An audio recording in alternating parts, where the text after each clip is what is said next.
During Vermont's long, cold winters, there's no chance of encountering a snake. But they're here, hidden below the frost line until spring arrives. Vermont is home to 11 native snake species, including the only rattlesnake to call the Northeast home, the eastern timber rattlesnake.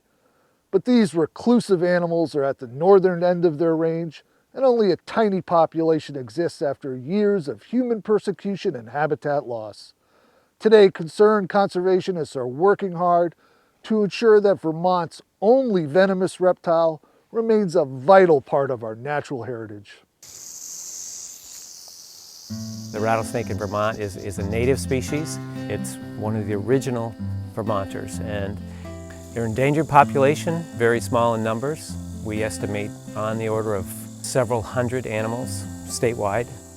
Historically, we feel that we had as many as a dozen or so wintering hibernacula, but now due to habitat fragmentation and a whole lot of human persecution, we're now down to just 2 remaining den sites in Vermont.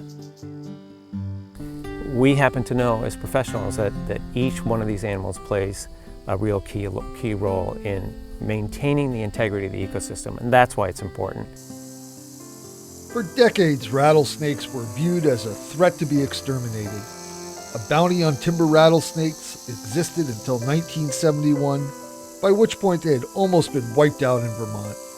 In 1987, they were added to the state's endangered species list, which made it illegal to harm or capture them.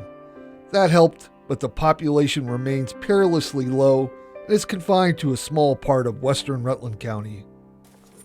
Let's go see what they got up here. For more than a dozen years, state wildlife biologist Doug Blodgett has hiked the woods around the 2 remaining rattlesnake dens in the southern Champlain Valley. We're trying to do some research here to try to learn a little bit more about their habitats, about their movements, about their home range. We're getting much better handles now on the status of these animals, and we're going to try to use that information as a basis to try to help the population and foster recovery. Searching for pregnant females and recently born juveniles in the early fall helps biologists determine the snake's population status at each site. What we have here, there's definitely a mature rattlesnake under here, and it potentially could be a basking female. And this is the time of year where they're just now getting ready to hatch those embryos, and she's taking advantage of this nice solar collector in there in those rocks to sort of almost essentially sort of bake those embryos and get them developing quicker, and this is the time of year that she's going to have those young, like within days, I would say. As the days cool in the early fall, rattlesnakes congregate near rocky ledges, where these cold-blooded animals will hibernate in cave-like dens beneath the frost line.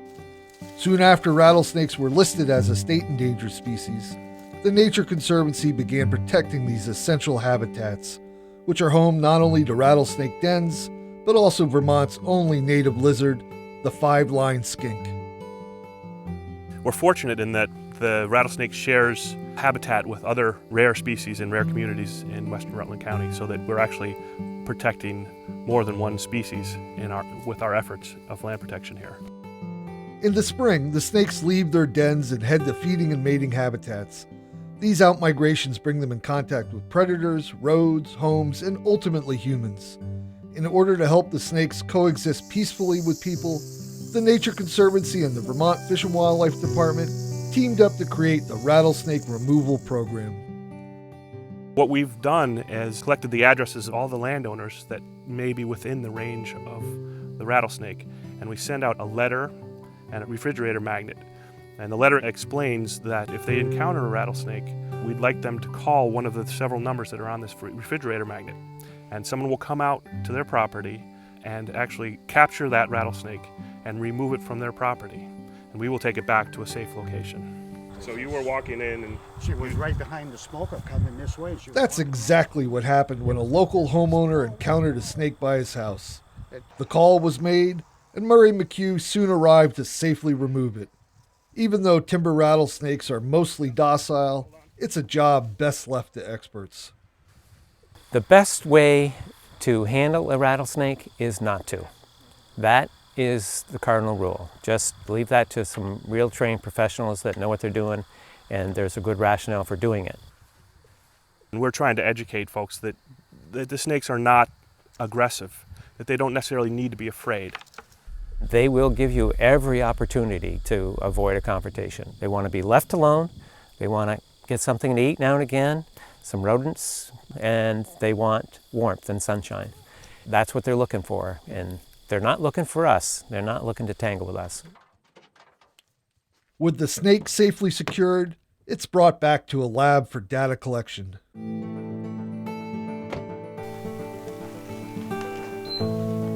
It is pit tag, so this is a recapture. Some previously captured rattlesnakes have an electronic tag inserted under their skin. It allows biologists to identify individual snakes and keep track of their growth and overall health. So this is a female. Last time we caught it, which was in May, this snake appeared to have some lesions on it, so we'll check that out today too. In order to safely handle the snake, it has to be coaxed into a long plastic tube. Once it's in the tube, there's no threat of a bite, and biologists can begin collecting data. Average size in Vermont, again, because we're very much at the northern end of the range here, is about somewhere between 3-ish to 4-ish feet. We have larger animals that are the exception. So what do you got there? 7.2? 7.2. So we're just feeling here for embryos. The last time this 46-inch long female was captured, she weighed considerably less after giving birth to a litter of live-born young. She's not pregnant, not carrying young. The stars really have to kind of align in order for a female to successfully reproduce a litter. It takes a lot out of them, so correspondingly it's probably maybe 4, 5, or 6 years between reproductive events. Some of those events may not be successful, so she may only have in a lifetime lasting on average 20-ish or so years, she may only have 3 reproductive events, so each one of those really is critical to the contribution of the population. You think that's a lesion or you think that's shed? Every captured snake is also inspected for signs of a newly discovered fungal disease. The cold-loving fungus causes lesions on the snake's skin and has been compared to the deadly white-nose syndrome that has devastated bat populations. It's now spread, I think, to about a dozen states in the east, and I think now we're up to about 10 different snake species that have this fungal disease. It's novel to us. It's something we don't have experience with. We don't know a lot about it. So we're just now getting into this, trying to figure out what this thing is and how we can combat it. And I believe it is a real big overbearing population threat to our endangered rattlesnake population. But she looks pretty good. She's in pretty good shape. Those eyes are jet black. Timber rattlesnakes have a broad, arrow-shaped head. They are variable in color, ranging from all black to yellow with dark bands. But their most distinctive characteristic is the segmented rattle at the end of their tail.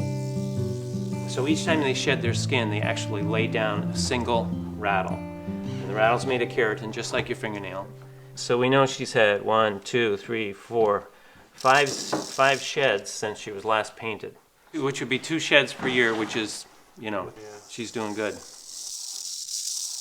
Before releasing the snake, a colored band is painted on its rattle. The color coding allows biologists in the field to determine when they last handled the snake. With all the data collected, the snake is put back in the pail and transported to a protected site near where it was captured. Thanks to the rattlesnake removal program, this lucky rattler will hopefully survive for many years to come and contribute to the recovery of timber rattlesnakes in Vermont. I do think that there may be a change in attitude towards the snakes in terms of not having that knee-jerk reaction just to kill them. That they now know that there's local folks that are interested in protecting them and care about them.